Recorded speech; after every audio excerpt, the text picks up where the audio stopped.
ሰላም ጤና ይስጥልን ውድ የነጋድራስ ፎሬክስ ዩኒቨርሲቲ ተማሪዎች እንዴት አላችሁ? ይህ የፋይናንሻል ሊትረሲ ትምህርት በኢቲኤን ኢኮሲስተም አማካኝነት ለኢትዮጵያውያን ወጣቶች በነፃ የቀረበ የፎሬክስ ትምህርትን የያዘ መሰረታዊ ቤዝ ለመያዝ እና ወደዚህ የግብይት ዓለም ለመግባት የሚረዳ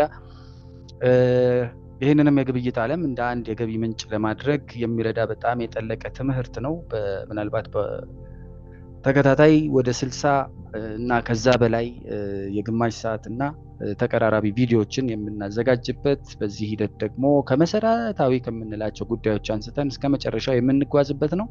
እስካሁን በመጣንበት ሂደት what is forex, what is traded in it, ባይንግ እና ሴሊንግ ምንድነው፣ የማርኬት ሳይዙ እና ሊኩዊዲቲው ምን ያክላል፣ ፒፕስ ፖይንትስ እና ፒፔትስ ምንድናቸው፣ ሎትስ እና ቮሊዩሞችስ ምንድናቸው የሚል ውይይቶችን አድርገናል። በሌክቸር 7 ስለ ሌቨሬጅ እና ማርጂን የምናወራበት መድረክ ላይ ተገኝተናል። በዚህ ዝግጅታችን እንግዲህ በዋነኝነት ስለ ሌቨሬጅ እና ማርጂን በምናወራበት ሂደት ውስጥ በተለይ በርዕስነት የምናነሳው ሌቨሬጅ እና ማርጂን ስለታማው ጩቤ ወይም ደብል ኤጅድ ስወርድ ብለን የምናነሳውን ሐሳብ ይሆናል ማለት ነው።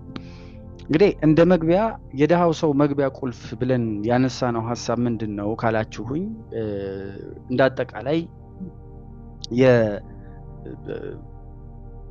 የመጀመሪያውን ሳምንትም በማለፍ ሂደት የመጀመሪያ ቪዲዮዎቹን በማለፍ ሂደት በተለይ አዳዲስ ሊመስሏቸው የሚችሉ ግራ የሚያጋቡ ግን ደግሞ በደንብ ከተተኮረባቸው ጥሩ ትምህርትን የሚሰጡን ሁነቶች አሉ ብያችሁ ነበረ። በተለይ ስለ ሎት ያወራንበት ሁነት ነበር። አንድ ስታንዳርድ ሎት ማለት 100,000 የገንዘብ መጠን ወይም ዩኒቶች ናቸው ያልንበት ሁነት ነበረ። ከዛ ደግሞ አንድ ሎት ዩሮ ዩኤስዲን ባይ ለማድረግ 100,000 ዩሮ የሚያስፈልግበት ሂደት ነበረ። በዚህ ሂደት ውስጥ አሁን ደግሞ ምን እናደርጋለን? እስቲ ላይክ የባንክ አካውንታችንን ደግሞ እንይ፣ ኪሳችንን እንይ። 100,000 ዩሮ ወይም ወደ 15-20 ሚሊዮን ብር አለን ወይ ስንል ሁላችንም አብዛኛዎቻችን የለንም። አብዛኛዎቻችን የምንጀምረው $100፣ $200፣ ሜቢ $50፣ $10 የሚጀምር አለ እንደ ኢትዮጵያዊነታችን። ያው በጣም አስቸጋሪ ቢሆንም ከዛ ተነስቶ እንትን ለማለት በትንሹ $50 እና $100 ቢኖረን ተመራጭ ስለሆነ በዚህ ሂደት ውስጥ አዲስ አበባ ላይ የተቀመጠ አንድ ተማሪ $100 ተነስቶ $1,000,000 በሚጠይቅ ገበያ ውስጥ ታዲያ እንዴት መሳተፍ ይችላል? እንዴት 100,000 ዩሮዎችን ሳይዝ በ100 እና $200 ከነዚህ ግለሰቦች ጋር ማለት ሊሳተፍ ይችላል? አስማት ነው? ስርቆት ነው? ምንድነው? በእርግጥ አስማትም ስርቆትም አይደለም። የምንጠቀመው በዋነኝነት እዚህ ስፔስ ላይ ያሉ አነስተኛ ምንጭ አነስተኛ ገንዘብ ያላቸው ግለሰቦች ሜጀርሊ ገንዘባቸውን በዚህ ሂደት ውስጥ ለማካተት ሌቨሬጅን ስለሚጠቀሙ ነው። ምናልባት የእስልምና እምነት ተከታዮች በዚህ ጉዳይ ፈርዘር እኔም ከማስተምረው በላይ በእምነታችሁ ላይ ጠንከር ያለ ውይይት ጠንከር ያለ ሪሰርች ማድረግ ይኖርባችኋል። ሌሎች ክርስቲያንም ሆኖ የሌላ እምነት ተከታይትና ወንድሞቻችን ስላሉ ግን ዲፕሊ ከዛ አንግል ያሉትን ነገሮች ፐብሊክሊ እኔም ደግሞ አቅሙም ስለማይኖረኝ ማንሳት አልችልም። ይሄንን በተደጋጋሚ ተናግሬያለሁ። በተለይ ከሪባ ወይም ያራጣ ግንዛቤ አንጻር ግን ሌቨሬጅ የሚለው እሳቤ በደንብ አጥንታችሁበት ልትገቡበት ይገባል። ጉሩነን ትልልቅነን የሚሉት ራሱ ሙስሊም ትሬደሮች ይሄንን ሁነት ለራሳቸው ጥቅም ሲሉ እየዘለሉ ለሰዎች የሚያስተምሩበት መንገድ ትክክል ስላልሆነ እዚህ ጋር ወሳኝ ነጥብ በመሆኑ ይሄንን ፈርዘር ናቲም ካስተማራችሁ በላይ በመሄድ የተለያዩ ዑለማዎች ሃይማኖት አዋቂዎች በዘርፉ ማውራት የሚገባቸው ግለሰቦች ያወሩበትን ያጠኑትን ጥናቶች እንድታዩ ከወዲሁ ለማሳወቅ እወዳለሁ። ዞሮ ዞሮ ሌቨሬጅ ማለት ምንድነው? ሌቨሬጅ ማለት የፎሬክስ ገበያ በዓለም ተወዳጅ የሆነበት ዋነኛና ዋነኛ ምክንያት ነው። በዚህ ልክ ሰዎች እየተሳተፉ ሰዎች እየገቡ እየወጡበት ያለው ዋነኛ ምክንያት እነዚህ ብሮከሮች ወይም እነዚህ ግብይቱን እንድንፈጽም የሚያደርጉን ተቋማት እንደ ላይክ እስከ 2000 እጥፍ ያለንን ገንዘብ እስከ 2000 እጥፍ ድረስ የማበደር አቅም ስላላቸው ነው። the great equalizer ይባላል። ታላቁ አስተካካይ ወይም ሪቴል ብለን የጠራናቸውን እነዚህን ፕላንክተን ብለን የጠራናቸውን አነስተኛ አሳዎች ነን ብለን የጠራናቸውን የኛን መደብ ከትልቁ የባንክ መደብ ጋር በአንድ ጠረጴዛ ላይ እንድንቀመጥ ያስቻለው ይሄ የሌቨሬጅ ሁነት ነው ማለት ነው። ነገር ግን በጣም ላስጠነቅቃችሁ የምፈልገው ኢደር ሙስሊምም ከሆናችሁ ኦብቪየስሊ ከእስልምናውም ጋር በተገናኘ አስቀድሜ አንስቼዋለሁ፣ ችግር የለውም ይህንን ሂደት በእምነቴ ብጠቀመውም ደግሞ ብላችሁ የምታስቡ ልጆች ደግሞ ከሆናችሁም ሌቨሬጅ ስጦታ አይደለም፣ ብድር ነው፣ ሎን ነው። ብድር ደግሞ መዘዝ አለው። ዘው ብለን ብር ስለተሰጠን ስለተበደረን ብቻ ነገን የምናስበውን የምናደርገውን ሳናውቅ እጃችን ላይ ምን አይነት ፕሮፊት የሚያመጣ ነገር ልንመሰርት እንደምንችል ሳናውቅ ዝም ብሎ ሰው ስላበደረ መበደር አረንቆ ውስጥ መግባት። ስለዚህ ሌቨሬጅን በአግባቡ ካልተጠቀምነው እንደ ትላንትንን በስድስተኛው ሌክቸር ላይ የተናገርኩበት ሁነት ነበር፣ እንደ ኤሌክትሪክ መጋዝ ወይም ቼንሶ ነው የሚታየው። እንጨት በፍጥነት ይቆርጣል ይሄ ኤሌክትሪክ ያለው መጋዝ፣ ግን ደግሞ ከተሳሳትን እንዳልኳችሁ እግራችንንም አብሮ የሚቆርጥበት ሂደት አለ። ዛሬ በዚህ ቪዲዮአችን ላይ የዚህን ብድር ህግጋት ጠንቅቀን እንማራለን። ስለ ማርጂን፣ ፍሪ ማርጂን እና እንዳጠቃላይ ስላለው አስፈሪ ማርጂን ኮል ብለው ስለሚጠሩት ብዙዎችን ወይም 90%ን የገበያ ውስጥ ተሳታፊ ባንዴ እንዲወጣ ያደረጉት የዚህ የጋምብሊንግ ኤሰንሱ እንዲኖረው ወይም እሳቢያችን ሎተሪ እንዲመስለን ፎሬክስን ሎተሪ ያስመስለን እንድንወስደው ያደረገን እውነት ነውና በደንብ በጥልቀት እንመለከተዋለን። በነጋድራስ ጆርናል ደብተራችሁ ላይ እንደ ርዕስነት ሌቨሬጅ የመበደር አቅም የሚል ርዕስ ትጽፉና የመጀመሪያውን ክፍል ጽንሰ ሐሳባችንን ወደ ውይይት እናመጣዋለን። በመጀመሪያው ክፍል የመወያያችን ላይ የመያዣ ጽንሰ ሐሳብ ይህንን በሪል ስቴት ወይም በቤት ግዢ ምሳሌነት እናነሳና አናሎጂ ወስደን በተቻለ እንድትረዱት ማለት ነው የተለያዩ ሐሳቦችን መጀመሪያ እናንሳ፣ ሌቨሬጅን መረዳት ስለሚኖርብን ማለት ነው። ሌቨሬጅን ለመረዳት ከቻርቱ ወጣ ማለት ሊኖርብን ይችላል። እንደ አዲስ ተማሪ ወደ ሪል ስቴት ገበያ ልውሰዳችሁ። አዲስ አበባ ቦሌ አካባቢ ቤት መግዛት ፈልጋችኋል እንበል። የቤቱ ዋጋ 10 ሚሊዮን ብር ነው። እናንተ ግን 10 ሚሊዮን ብር የላችሁም፣ ያላችሁ 1 ሚሊዮን ብር ብቻ ነው። ይሄ ማለት ምን ማለት ነው? ቤቱን መግዛት አንችልም ማለት ላይሆን የሚችልባቸው አጋጣሚዎች አሉ። ለምን ካላችሁኝ ወደ ባንክ ሄዶ ደግሞ ተበድሮ የሚገዛም ሰው ስላለ። ስለዚህ ምን እንላለን ለራሳችን? እኔ ያለኝን 1 ሚሊዮን ብር እንደ ቅድሚያ ክፍያ ወይም ዳውን ፔመንት ወይም ዲፖዚት ልክፈል፣ ባንኩ ደግሞ ቀሪውን 9 ሚሊዮን ያበድረኝ ብሎ ያቀርባል ማለት ነው። ስለዚህ ባንኩ ያው በባንክ ኬዝ ኮላተራል ይኖራል፣ ያንን ይቀበልና እሺ ይስማማል፣ ቤቱን ገዛችሁ ነው። አሁን 10 ሚሊዮን ብር የሚያወጣውን ንብረት በ1 ሚሊዮን ብር ብቻ የራሳችሁ አደረጋችሁ ማለት ነው። ካርታው ሲታይ ምኑ ባለቤትነቱ የእናንተ። ይሄ 1 to 10 ሌቨሬጅ ይባላል። 1 ሚሊዮን ብር ኖሯችሁ ሌላ ተጨማሪ 9 ሚሊዮን ብር ስትበደሩና 10 ሚሊዮኑን እዛ ፕሮዳክት ላይ እንደ ገንዘብ ወይም እንደ ኢንቨስትመንት ስታውሉት 1 to 10 ሌቨሬጅ ኖሯችኋል ማለት ነው። ስለዚህ ለእያንዳንዱ ላላችሁ 1 ብር ባንኩ የ10 ብር አቅም እንዲኖራችሁ በማበደር አስቻላችሁ ማለት ነው። እንዳጠቃላይ ከዚህ ሂሳብ ወይም ከዚህ ሁነት አንፃር የፕሮፊት ሲናሪዮን ስናየው በዚህ ሂደት እንዴት ነው የምናተርፈው የሚለውን ማለት ነው። የትርፍ ሁኔታውን ከአንድ ዓመት በኋላ የቤቱ ዋጋ በ10% ጨመረ እንበልና አሁን ቤቱ ስንት ሆነ? 11 ሚሊዮን ብር ገባ፣ ሸጣችሁት። ስለዚህ ለባንኩ የወሰድነውን 9 ሚሊዮን ብር እንመልሳለን። ጊዜውን ጠብቀን ነው፣ ችግር የለብንም። ወለድ ተስማምተን ሊሆን ይችላል። ስለዚህ እሱ የኛ ኬዝ ይሆናል። ዞሮ ዞሮ የራሳችንን ግን 1 ሚሊዮን ይዘናል። which is 1 ሚሊዮን ብር መጀመሪያ የነበረችን 9 ሚሊዮን ብሩን ለባንኩን መልሳለን። ከዛ በተጨማሪ ደግሞ 1 ሚሊዮን ብር ትርፍ ወደ ኪሳችን አስገብተናል ማለት ነው። እዚህ ጋር እናንተ ያወጣችሁት 1 ሚሊዮን ነው፣ ያገኛችሁት ትርፍ ደግሞ 1 ሚሊዮን ነው። ስለዚህ ሌቨሬጅ የሚባለው ተአምር የሚመጣው እዚህ ጋር ነው። አስቡት፣ 1 ሚሊዮን ብር ነው ያላችሁ፣ ተበደራችሁ፣ ከዛ መልሳችሁ ስትሸጡት 1 ሚሊዮን ብር አትርፋችሁ በእኔ የሸጣችሁት ሪተርኑ ስንት ነው? 100% ሪተርን ነው ያለው። 100% ወይም እጥፍ ትርፍ ነው ያገኛችሁት። ስለዚህ ምንም እንኳን የቤቱ ዋጋ የጨመረው በ10% ብቻ ነው፣ እሱም መርሳት የለባችሁ። ዋጋው የጨመረው በ10% ብቻ ቢሆንም እናንተ ግን ምን ሆናችሁ? 100% አተረፋችሁ። ወይም ከዛ የፐርሰንቴጅ እድገት 10 እጥፍ የማደግ ፕሮባቢሊቲ እንዲኖራችሁ በዚህ ብድር አማካኝነት አደረጋችሁ። ይሄ ነው እንግዲህ የሌቨሬጅ አስማት። ይሄ ነው እዚህ ፖይንት ላይ ነው ወለድ፣ አራጣ፣ ሪባ መባሉ እርግጠኛ የሚሆነው ከዚህ እሳቤ ጋር። የኪሳራ ሁኔታውን ወይም ዴንጀሩን ስናነሳ ደግሞ የቤቱ ዋጋ በ10% ቢቀንስ ቤቱ አሁን 9 ሚሊዮን ብር ገባ እንበል። ስለዚህ 9 ሚሊዮን ብር ሲገባ ሸጥ ነው ደንግጠን። ስለዚህ ባንኩ 9 ሚሊዮኑን ይወስዳል። ምክንያቱም ወይ ተጨማሪ ያስያዝነው ነገር አለ። ስለዚህ ያኛውን ደግሞ ለማጣት ቶሎ ልገላገል እንላለን። 9 ሚሊዮን ስንሸጠው እኛ ምን ሆነን ማለት ነው? ለኛ ዜሮ ቀረ ማለት ነው። ምንም እንኳን ቤቱ የቀነሰበት የቤቱ ዋጋ የቀነሰው 10% ነው። የ1 ሚሊዮን ብር ቤት እኮ ገዝተን 10% ብቻ ቢቀንስብን ኖሮ የሚኖረን 900 ሺህ ብር ስቲል አለ። 900 ሺህ ብር በቫልዩ ይኖረዋል። አሁን ግን ባንኩ ጋር ተያይዘናል፣ እዳ ውስጥ ተዘፍቀናል። ልክ ሲወርድ ባንኩ አያገባውም፣ ጊዜው ሲደርስ መቀበሉ አይቀርም አይደለም። ሰውኛ እጃችን ዜሮ ይሆናል። የቀነሰው 10% ነው፣ ያጣነው ግን 100% ነው።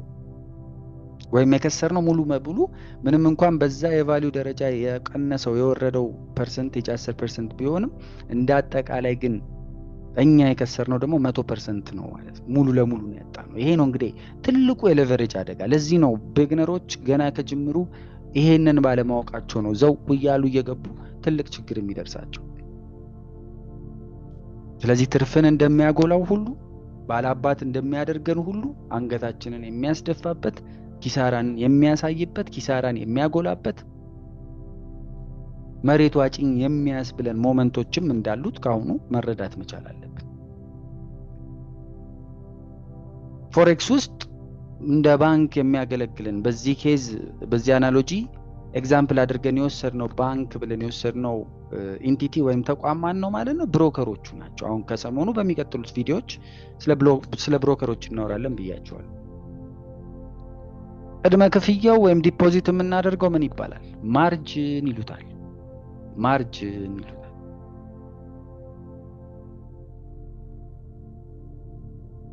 እንደ አጠቃላይ ብድሩ ደግሞ የተሰጠን ብድር የተሰጠን 9 ሚሊዮን ብር ደግሞ ምን ይባላል ማለት ነው? ሌቨሬጅ ይባላል። እነዚህን 3 ነጥቦች ያዙልን።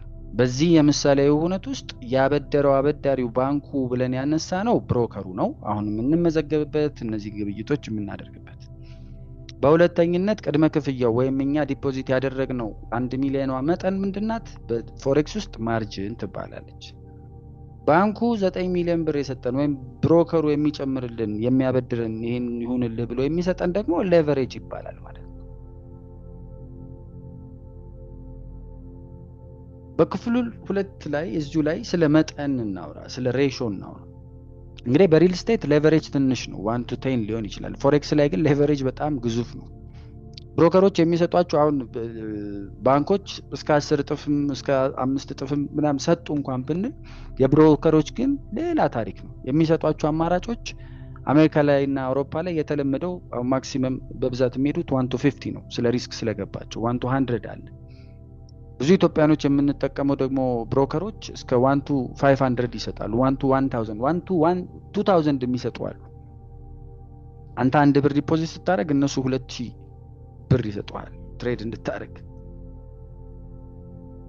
ስለዚህ በጣም አስቸጋሪነቱ ሌቨሬጁ በበዛ ቁጥር በአጭር ጊዜ ስፕሪንት አድርገን የምንወጣው ይመስለናል። ለካስ ማራቶን ነው። በዛ ሂደት ውስጥ ኢሞሽኖቻችን፣ ስሜቶቻችን፣ ገንዘባችንን የማጣት ሂደት ምናምን ወደ ስሜታዊነት ይከተናል። በስሜታዊነት ሁሌ እያጣን ወይ ሰልችቶን እንወጣለን ወይ ራሳችንን እናጣለን በሂደት። በዚህ ሂደት ግን 1 to 500 1 to 100 ምናምን የሚሉት ነገሮች ምንድን ናቸው? ይሄ ማለት በአካውንታችን ላለው ለእያንዳንዱ $1 ብሮከሩ በገበያው ላይ $500 እንድናንቀሳቅስ የኛ ማውጣት የማንችለው እኛ ግን አንቀሳቅሰን ካተረፍንበትም የምናተርፍበት ከከሰርን ደግሞ ከመጀመሪያው ማርጅን ካልናት ዲፖዚት ካደረግናት ላይ እንድንቀንስ ተደርጎ ይፈቅድልናል ማለት ነው። በዚህ ሂደት ማትሱን ስንሰራው $100 ቢኖረንና 1 to 100 ሌቨሬጅ ብንጠቀም 1 to 100 ሌቨሬጅ ብንጠቀም ወይም ስቲል በ500 እንወስደውና 1 to 500 ኤግዛምፕል የሰጧችሁ በ500 ስለሆነ 1 to 500 ሌቨሬጅ ብንጠቀም በዋነኝነት የመግዛት አቅማችን ስንት ይሆናል ማለት ነው? ኦብቪየስሊ ሌትስ ሴይ $100 በ$100 ነው የምንነሳው 1 to 500 ነው ብለናል። ስለዚህ ሌቨሬጁ 500 ከሆነ ያለን ዲፖዚት ሲባዛ 500 ምን ያህል የመግዛት አቅም ይኖረናል ማለት ነው? 50,000 የቅድሟ የሪል ስቴቷ ላይ 1 to 10 ብለን ነበር አይደል? 10 እጥፍ። ያ የሆነው ምንድነው? 1 ሚሊዮን ነበረን በ10 ስናበዛው እዚህ ጋር 1 ሚሊዮን ነበረን። ከዛ በ1 to 10 ስለሆነ በ10 ስናበዛው 10 ሚሊዮን ሆነ የመግዛት አቅማችን አይደል? በዚህኛውም ኬዝ $100 ኖሮን 1 to 500 ስንገባ $50,000 የመግዛት አቅም ይሰጠናል ማለት ነው። ለዚህ ነው ስታንዳርድ ሎት በዋነኝነት ቅድም እንዳልኩት ትንንሽ ሰዎች እኔና እናንተ ሪቴሎች በስታንዳርድ ሎት ደረጃ መሄድ የምንችለው ስታንዳርድ ሎት 100,000 ነው ብለን የለ። ስለዚህ $100 1 to 1000 የሆነ ነገር የምንወስድ ከሆነ በዋን ሎት መሄድ እንችላለን ማለት ነው። አስቀድመን በሌክቸር 6 ላይ ስለ ስታንዳርድ ሎት ስናወራ አንድ ስታንዳርድ ሎት 100,000 ዩኒቶች በግምት 100,000 ዩኒቶችን ይገዛል። ስለዚህ 1 to 500 ሌቨሬጅ ካለን አንድ ስታንዳርድ ሎት ለመክፈት የሚያስፈልገን የራሳችን ብር 200 ብቻ ነው ማለት ነው። በ200 ብር 1 to 500 ከሆነ $200 ሲባዛ 500 is going to be 100,000 right? ስለዚህ እዚህ ጋር በጣም መስማት የሚኖርባችሁ ፖይንት ምንድነው? ላይክ 100 ኪሎ በክብደት ደረጃ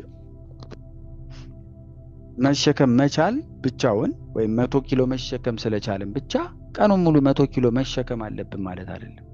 ወገባችን ይሰበራል ራይት። ስለዚህ ከፍተኛ ሌቨሬጅ በገበያ ውስጥ ቢኖርም ራሱ ፕሮፌሽናል ትሬደሮች ግን ሁሉንም አይጠቀሙበትም። አቅማቸውን ያውቃሉ። በጊዜ ሂደት እናንተም መቀጣት ያው በጊዜ ሂደት በትንሹ መቀጣት ይኖርባችሁ እንጂ ስታውቁት ልክ ህፃን ልጅ እሳት መሆኑን የሚያውቀው ሲነካው እንደሆነ አንድ ሁለት የመቃጠላችሁ ላይቀር ይችላል። ያቺን የመቃጠል ፕሮባቢሊቲ ግን መቀነስ ይኖርባችኋል ነው ዋነኛው ዓላማ። ስለዚህ እንዳጠቃላይ ማርጂን የሚለውን እሳቤ ከማውራታችን በፊት ባይ ዲፎልት ሌቨሬጅ ምን ያህል ከባድና ጠንካራ የሆነ እይታ ሊኖረን እንደሚገባ ማሳያ ነው። ከዛ እስቲ ማርጂን ምንድነው? ኦኬ ማርጂን ብለናል። ማርጂን ሜቢ እኛ በመስጠት ሂደት ውስጥ እንትን ያልነው ዲፖዚት ያደረግነው ነው ብለናል። ስለዚህ በፎሬክስ ውስጥ ሰዎች በብዛት ወደሚሳሳቱበት ቃል ነው ግን የምመጣላችሁ። ማርጂን የምትለዋን ፖይንት በጣም ይሳሳቱባታል ብዙ ጀማሪዎች ማርጂን ማለት ይሄ ፊ ነው የሚመስላቸው፣ ክፍያ ነው የሚመስላቸው፣ እኛ የምንከፍለው ነው የሚመስላቸው። ኖ አይደለም። ወይም ደግሞ ኮስት ወይም ወጪ ይመስላችኋል፣ እሱም አይደለም። ማርጂን ማለት ታማኝነታችንን ማረጋገጫ ኮላተራል። ባንኩ ኮላተራል ማስያዣ ይጠይቃል። ጉድ ፌዝ ዲፖዚት ይሉታል፣ ወይም መያዣ ማስያዣ ኮላተራል ይባላል ማለት ነው። ስለዚህ አንድ ትሬድ ስንከፍት ብሮከሩ ዝም ብሎ ሊያምነን አይችልም። ማን እንደሆነ ምን እንደሆነ ዝም ብሎ ማመን አይችልም። እናትርፍ ወር እንክሰር ምን እንደሆነ ማንም የሚያውቅ ጉዳይ የለም። ሰጥቶን ምን ከስር ከሆነ በቃ ብሩ በማል ይቀልጣል፣ የኛ ማስያዣ የለም። ስለዚህ ራሱን ለመጠበቅ ይሄ ብሮከር ምን ያደርጋል ማለት ነው? ከአካውንታችን ላይ የተወሰነ ብር ይወስድና ካዝና ውስጥ ሎክ ያደርጓል፣ ይቆልፈዋል ማለት ነው። ሶ ትሬድ እስካለ ድረስ ያንን ብር ማውጣትም መቀጠልም አንችልም ማለት ነው። ተይዟል። ኢትስ ዩዝድ በቃ ኢን ፖሴሽን እነሱ ይዘውታል፣ ተቆልፏል። አት ዲስ ፖይንት በዚህ ትሬዱን ጨርሰን ካተረፍን ብሩ ይለቀቅልናል። ከነምኑ ከናተረፍነው ትርፍ ይለቀቅልናል። ከከሰርንስ ሉዝ ካደረግንስ ኪሳራውን ለመሸፈን ይጠቀምበታል ማለት ነው። ምክንያቱም የእናቴ ልጅ የአባቴ ልጅ ስላልሆነ ኦብቪየስሊ ከኔ መውሰድ ይኖርበታል። የጎደለውን ይወስዳል ወይም የከሰርኩትን ሌቭል ይወስዳል። ሙሉ ለሙሉ ከሆነ በቃ ከዛ በኋላ ሙሉ ለሙሉ ልክ ሲያልቅ ብሎ አድርገሃል፣ ወጥተሃል፣ ጨርሰሃል፣ ሂድ ይልሃል ማለት ነው። ዜሮ ብሎ ያሳያል ያንተ ሌቭል ሲደርስ። ሶ ማርጂንን እንዴት ነው የምንለካው? የማርጂን ፎርሙላ እንዳጠቃላይ የምንገዛው መጠን ሲካፈል ለሌቨሬጁ። ለምሳሌ አንድ ሚኒ ሎት መግዛት ፈለግን እንበል።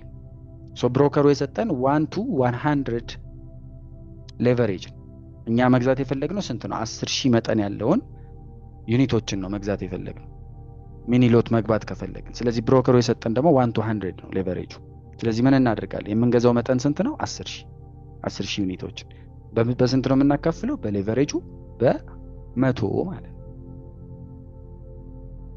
which is 1 to 100 ስለሆነ ስለዚህ ይሄ እንዳጠቃላይ $100 ማርጂን ያስፈልገናል ለማስያዣነት። ወይም በዚህ ሎት ሳይዝ ይሄንን የሚያክል ገንዘብ ለመግዛት በዚህ ሌቨሬጅ ለመግባት ግዴታ አትሊስት $100 አካውንት ላይ ሊኖር ይገባዋል ማለት ነው። ዋት ኢፍ ይሄኛውን ወደ ማይክሮ ብንቀይረው ማይክሮ ሎት ቢሆንስ? ማይክሮ ሎት ሲሆን ስንት ነው ብለናል? ይሄ 1000 ይሆናል ብለናል። ስለዚህ 1 to 100 በሆነበት የምንገዛው መጠን 1000 ነው። በሌቨሬጅ የምንገባው 1 to 100 ነው። ስለዚህ ሌቨሬጃችን 100 ነው። 1000 ሲከፈል ለ100 10። ስለዚህ በ10 ብር ማርጅን $1000 ዩኒቶችን ወይም ደግሞ ማይክሮ ሎት ይዘን መግባት እንችላለን ማለት ነው። ሜን ዲፈረንሱ እዚህ ጋር ነው ያለው።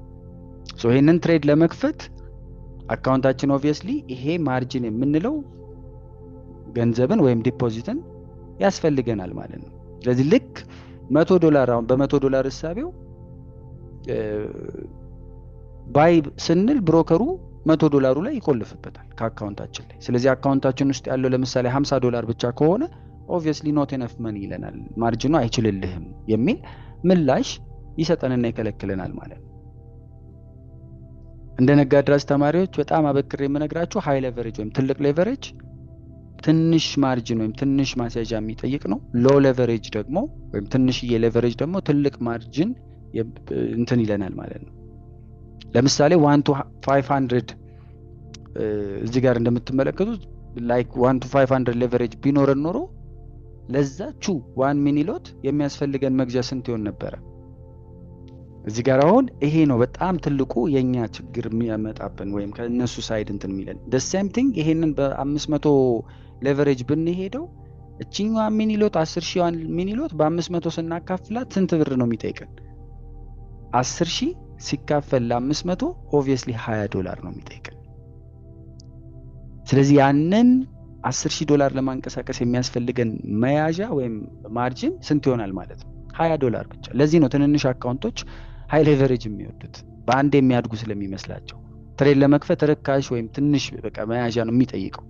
ፕሮብለሙስ በአንዴ ደግሞ ፉት አድርጎ የሆነች ገበያ እንቅስቃሴ ካለ $20ን ሳብ አድርጎ የሚወስድበት እውነት ይኖራል ማለት ነው ሃይ ሌቨሬጅ ስለሆነ። ስለዚህ እንዳጠቃላይ የመጀመሪያ ክፍል የዚህ የሰባተኛ ሌክቸር ትምህርታችንን በዚሁ እናጠናቅቃለን። እንዳጠቃላይ በሁለተኛው ክፍል በሁለተኛው ሴሽን የሌክቸር 7 ትምህርታችን ደግሞ ቀጣዮቹን ትምህርቶች የማካፍላችሁ ይሆናል። በያላችሁበት ሰላማችሁ ይብዛ።